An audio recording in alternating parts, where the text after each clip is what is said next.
Hello students, today we will start a fresh chapter. The name of this chapter is combustion and flame. Students, आप लोगों ने बहुत सारे object को burn करते हुए देखा है, उससे निकलता हुआ फ्लेम भी देखा है, लेकिन क्या कभी आप लोगों ने ये सोचा है कि कोई भी सब्सटेंस बर्न क्यों करता है? तो इस चैप्टर में आपको उसी के बारे में जानना है. First we will discuss about what is combustion. आपको बता दो, this is a chemical process in which a substance react with oxygen to give off heat. कि ये एक तरह का केमिकल प्रोसेस है जिसमें कोई भी सब्सटेंस जो कंबस्टिबल सब्सटेंस होगा, यानी जो बर्न होता है, जो कंबस्टिबल सब्सटेंस है वो एयर में हमारे ऑक्सीजन मिक्स होता है, ऑक्सीजन के साथ रिएक्ट करके हीट प्रोड्यूस करते हैं. तो अब बात आती है कि कौन से सब्सटेंसेस कंबस्टिबल होंगे and which one is non combustible. Combustible बोलते हैं the substance which burn easily. तो देखिए, फॉर एग्जांपल वुड है, पेपर है, चारकोल है, उसी तरह बहुत सारे फ्यूल्स हैं जैसे केरोसिन ऑयल है, पेट्रोल है, डीजल है. These are substances which burn very easily, but here I have written example. These substances when burn react with oxygen and produce heat. Sometime वो लाइट भी प्रोड्यूस करते हैं, लेकिन यहाँ पे हम लोग यही जानेंगे कि कंबसन में कि कोई भी सब्सटेंस जब ऑक्सीजन से रिएक्ट करते हैं, जैसे ये जितने भी सब्सटेंस के नेम लिखे हुए हैं, ये जब ऑक्सीजन से रिएक्ट करते हैं तो वो हीट प्रोड्यूस करते हैं.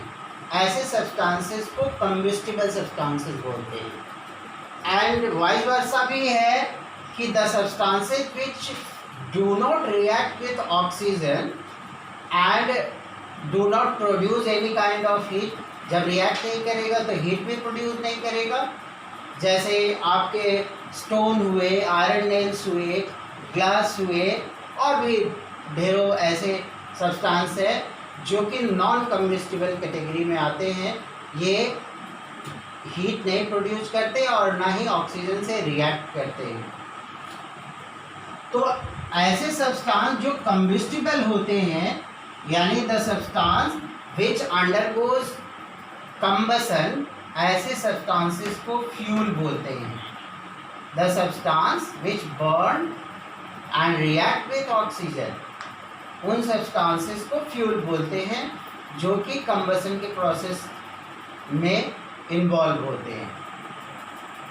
तो अब बात आती है कि कंबसन के लिए कौन कौन से फैक्टर रिस्पॉन्सिबल है, कब कंबसन होगा, कब कंबसन नहीं होगा. So there are three factors which are involved in this chemical process. First one is air. As you know, air is a mixture of different gases, जिसमें कि ऑक्सीजन भी होता है, और ये ऑक्सीजन बर्निंग में हेल्प करता है. इसको एक एक्टिविटी से हम लोग समझ सकते हैं कि एक लिटिड कैंडल लीजिए आप लोग, और जब उसको आप टेबल पे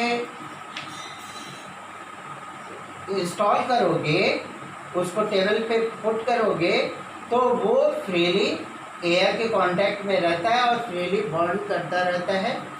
बट जैसे ही आप उसे कवर कर देते हैं, as soon as you cover this lidded candle with a glass or something else, तो इसे जो ऑक्सीजन की सप्लाई है वो कट ऑफ हो जाती है.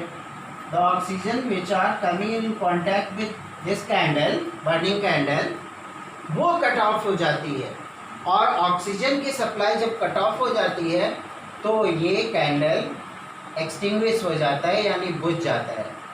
तो इससे ये प्रूव भी होता है कि कंबसन के प्रोसेस के लिए एयर बहुत ही इम्पॉर्टेंट फैक्टर है. सेकेंड वन मैंने आपको बताया ही कि फ्यूल है, बिना फ्यूल के वो सब्सटेंस जब तक नहीं रहेगा वो बर्न ही नहीं होगा। जैसे यहाँ पे मैंने आप लोगों को बताया था कि वुड है, पेपर है, तो सब कंबस्टिबल सब्सटेंस होने चाहिए जिसे फ्यूल कहते हैं। And third one is ignition temperature. This one is very important, आप समझ लीजिए इग्निशन टेम्परेचर क्या होता है। The lowest temperature at which any substance catches fire. Lowest temperature, कि जिस लोवेस्ट टेम्परेचर पे कोई सब्सटेंस फायर कॉट करता है उसे उसका इग्निशन टेम्परेचर कहते हैं। जैसे फॉर एग्जांपल मैं 2-3 ऑब्जेक्ट लेता हूँ, 2-3 फ्यूल लेता हूँ। वुड ले लिया हमने, कोल ले लिया, सीएनजी ले लिया, फिर पेट्रोल ले लिया। तो आप देखोगे कि पेट्रोल और सीएनजी का इग्निशन टेम्परेचर बहुत ही लो होता है in comparison to wood and coal के। इसको बर्न करने के लिए आपको ज़्यादा टेम्परेचर देना पड़ेगा और इन दोनों को बर्न करने के लिए लो टेम्परेचर चाहिए।